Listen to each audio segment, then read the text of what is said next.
안녕하세요. 여러분들과 함께 중독을 파헤치는 남자 전남대 심리학과 황석현입니다. 이번 시간에는 쇼핑 중독, 소비의 쾌락과 고통을 주제로 여러분들과 함께 강의를 하려고 합니다. 강의를 시작하기 전에 제가 어렸을 때의 기억 함께 나누고자 하는데요. 어렸을 때 한 저녁 7시, 8시 정도 되면 이렇게 발자국 소리를 기대하고 고대했습니다. 특히 저녁 때, 출출할 때쯤 되면 아버지가 집에 퇴근해 오시면서 혹시나 치킨을 사오진 않으셨을까? 혹시나 겨울에는 호빵을 사오진 않으셨을까?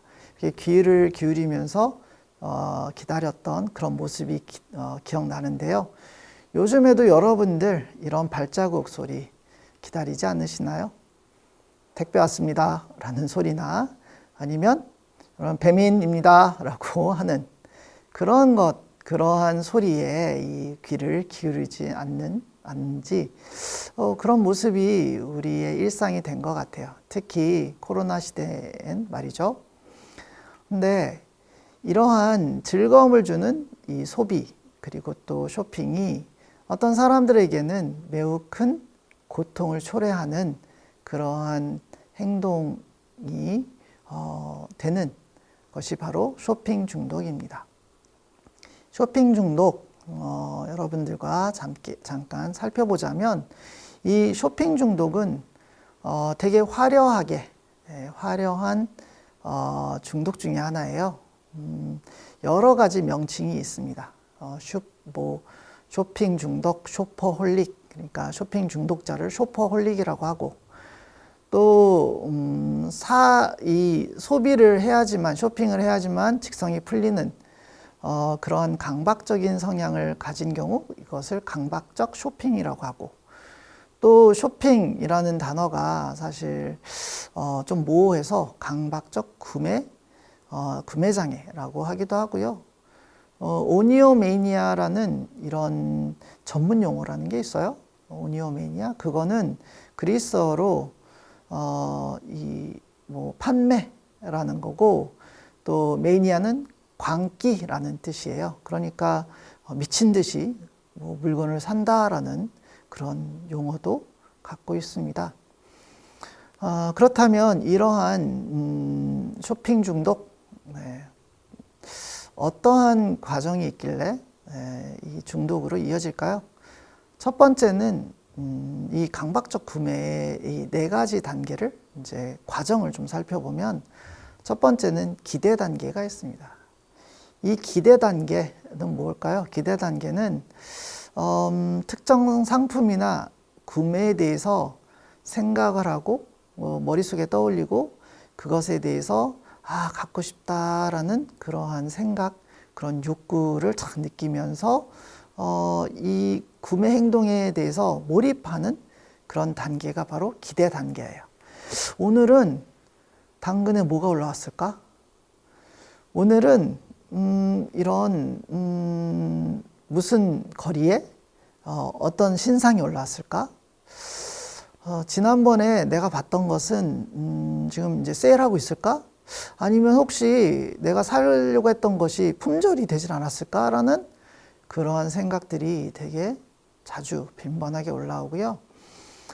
이런 이제 단계를 넘어가면 더더욱 구체적인 준비 단계로 진행됩니다. 이 같은 경우에는 실제로 쇼핑을 준비하면서 언제 어디서 그리고 어떤 옷을 입고 어떻게 이 결제를 할지 등에 대해서 이제 고민하고 시간을 보내는 단계예요. 물론 인터넷 쇼핑도 그렇고 홈쇼핑도 마찬가지입니다. 홈쇼핑을 보는 순간 바로 사는 게 아니라 이걸 어떻게 지불을 해야 되지? 일시불로 해야 될까? 어떤 카드를 사용할까? 그리고 또 언제쯤 전화를 할까? 등등 준비를 하고 생각을 하는 거죠. 마찬가지로 실제로 나가서 백화점에 가서 어떤 물건을 사기 위해서 여러 준비를 하는 이런 시간이 바로 준비 단계입니다. 세 번째 단계는 쇼핑 단계예요. 실제로 그 장소에 가서 또 그 사이트에 들어가서 이제 장바구니를 이제 물건을 장바구니에 담는, 또 여러 상품을 직접 입어보기도 하고 또 이렇게 써보기도 하면서 어떤 것을 최종적으로 구매할지 그런 선택을 하는 것이 바로 이런 쇼핑 단계입니다. 이 과정에서는요, 일부 사람들은 매우 강한 흥분을 경험하고 심지어 성절정감과 같은 강력한 스릴을 느낀다고 하기도 합니다. 그래서 뭐 그게 어떤 행동이길래라고 생각할 수 있겠지만, 이 그 강박적 구매의 중독은 실제로 행동과 이 행동의 기대에 대한 심리적인 과정이 수반된 것이라고 볼 수 있고요. 마지막으로 이 행동이 끝나고 실제로 물건을 사고, 물건을 사서 집에 들어왔을 때 소비 단계에 해당하는 것으로 넘어가는데, 쇼핑을 끝내면 이때는 이제 자신에 대한 자책과 실망을 경험하게 되고 우울, 불안, 무료함, 심지어 분노까지 경험하게 됩니다. 실제로 진짜 나가서 뭐 쇼핑을 하지 않아도 집에 쌓인 이런 택배가 온 물건들을 살펴보면서, 아, 이거 필요하지도 않는데 내가 괜히 샀나라고 생각하고, 자신의 이런 충동적인 그러한 이제 행동과 더불어서 감당 안 되는 경제적인 비용과 또 이것을 다시 되돌려 보내기 위해서는 또 여러 가지 또 시간과 노력이 들잖아요. 이런 것에 대한 되게 이제 부담감 등이 작용을 하면서 스스로에 대해서 이렇게 부정적인 감정을 느끼게 되는 거죠. 근데 문제는 뭐냐 하면,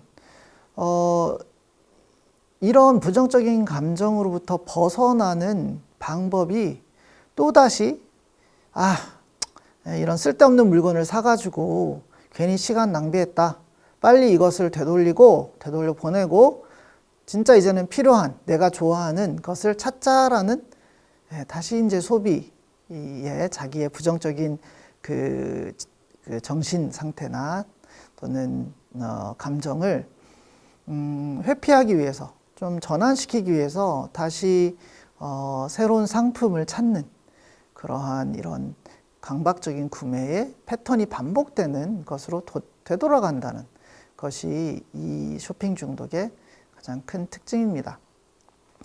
따라서 이런 그 경향은요, 사실 뭐 중독자가 아니더라도 많은 사람들이 경험했을 것 같아요. 그렇죠? 소위 말하는 우리가 이제 소확행을 한다고 해서 이것저것 막 사다가, 특히 다이소에서 1,000원짜리 막 2,000원짜리 막 사다가 나중에 그걸 결제할 때 보면 막 뭐 10,000원, 20,000원 막 훌쩍 넘어가는 경우가 있는데,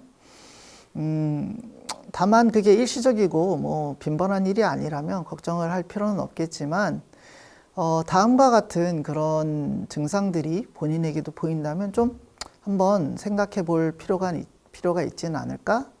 한번 점검해 보시기 바랍니다.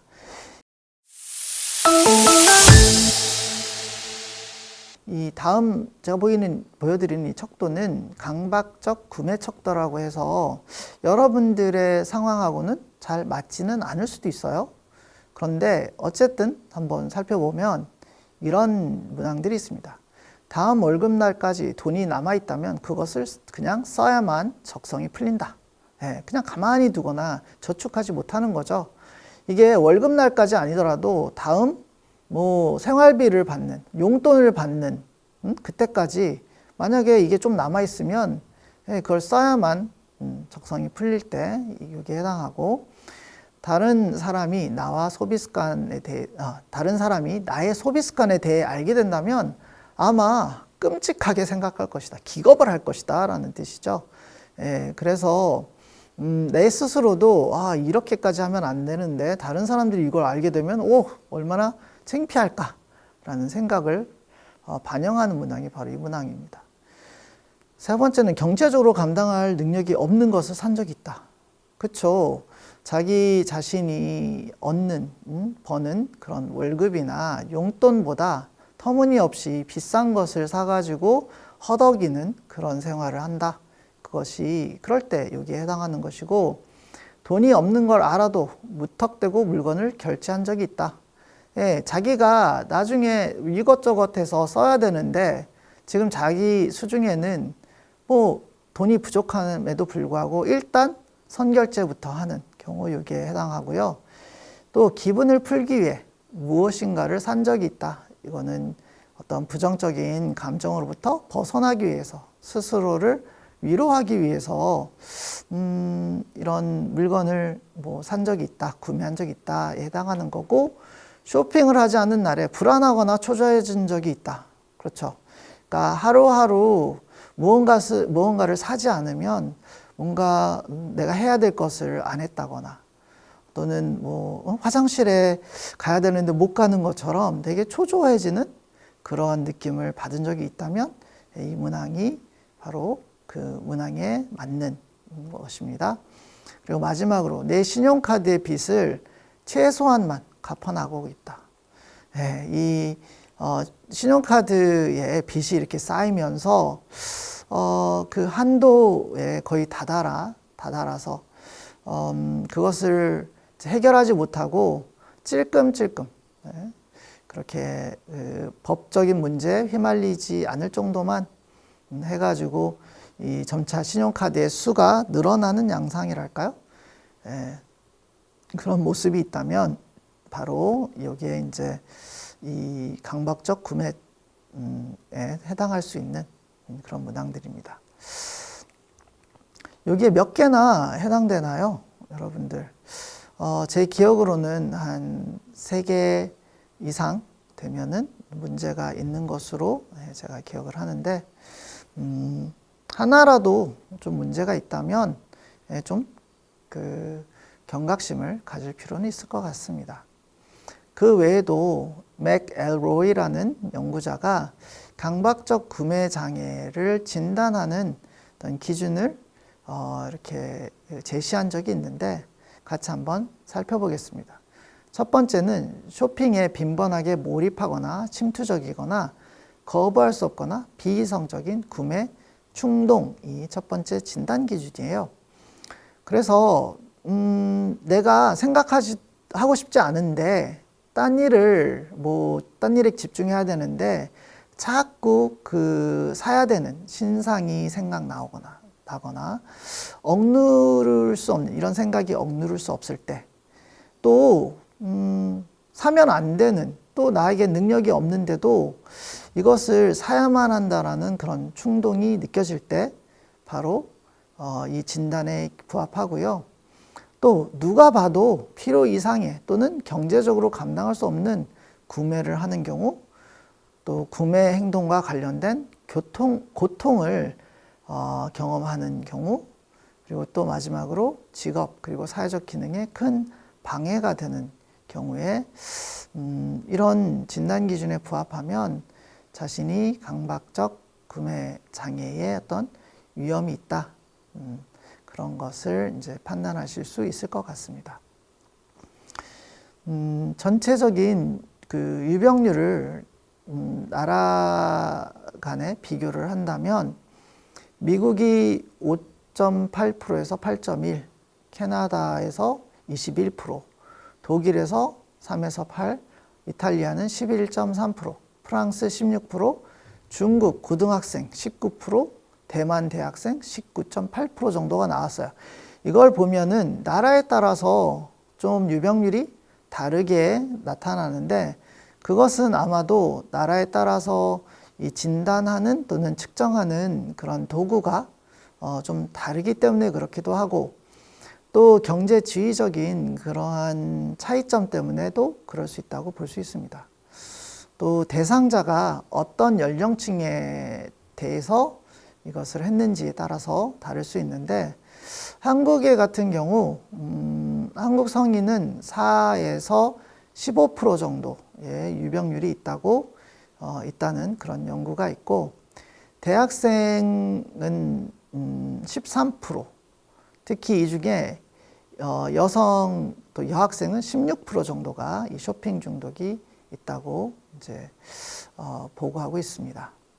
그러니까 보수적으로 보자면 적어도 한 3, 4%에서 한 15% 정도, 15% 정도의 인구가 이 쇼핑 중독을 경험한다고 볼 수 있을 것 같습니다.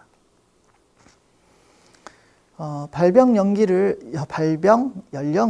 살펴보면요. 언제 주로 쇼핑 중독이 발병하느냐? 주로 청소년 말기와 성인 초기, 즉 스스로의 어떤 삶의 영역을 만들어 나가고 경제적인 독립성을 확립해 나가는 시기에 특히 많은 청소년과 성인이 또는 청년이 이 쇼핑 중독의 위험에 빠지게 되는데, 특히 이때 이 크레딧 카드를 많이 사용하잖아요. 그렇죠? 신용카드를 사용하면서 자신의 소비를 잘 통제하지 못하면서 이 통제되지 못한 소비와 정서적인 그런 불안정감이 맞물리면서 이런 쇼핑 중독에 빠지는 악순환이 잘 일어날 수 있습니다. 또 그것과 더불어서 다른 장애와 이 쇼핑 중독이 많이 같이 일어나는데, 기분 불안 장애, 강박 장애, 그런 장애와 많이 같이 일어나고 특히 물질 중독하고 같이 일어납니다. 그래서 제가 지금까지 강의 중에 정확하게 얘기하지 않은 부분들이 있는 것 같은데, 이 특정 중독에 취약한 사람들은 다른 중독에도 많이 취약한 그런 결과를 보입니다. 그런 성향을 보이는데, 그건 지금까지 여러분들에게 강조했듯이 많은 중독이 공통적인 취약성과 공통 경로를 갖기 때문이죠. 따라서 쇼핑 중독이 있는 사람들이 물질 중독과 행위 중독에 취약할 뿐더러 또 섭식 장애, 그리고 그 외에 충동 조절 장애, 그리고 성격 장애하고도 깊게 관련성이 있습니다.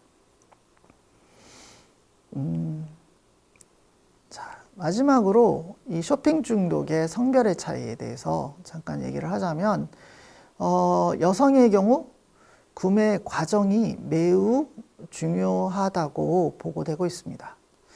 그러니까 이 무엇을 살지 고민하고 어디서 살지, 그것을 사기 위해서 언제 어디를 방문할지, 또 어떻게 옷을 또 차려입고 갈지, 거기서 어떤 선택을 해야 될지, 이런 과정 하나하나가 매우 흥미롭고 진지하고 어떤 쾌락적인 그런 요소를 반영하는 반면, 남성의 경우 그 구매 과정보다는 구매의 결과가 더 중요하게 작용한다고 볼 수 있어요. 그래서 상당히 효율적으로 그 물건을 구매한 다음에 그 물건이 주는 어떤 효과, 그런 것들을 더 중요시 여기고요. 최근에는 그 남성의 이 쇼핑 중독 비율이 증가하고 있는 추세인데요. 그 이유를 좀 살펴보면 특히 이 쇼핑 중독에 빠지는 남성의 특성을 주목할 필요가 있는데, 첫 번째로 이 쇼핑 중독에 빠지는 남성들은 젊고 높은 교육 수준, 그리고 경제적 안정성을 보입니다. 그러니까 이런 물질적인 추구를 할 수 있을 만한 그러한 능력과 특성이 갖춰진 거죠.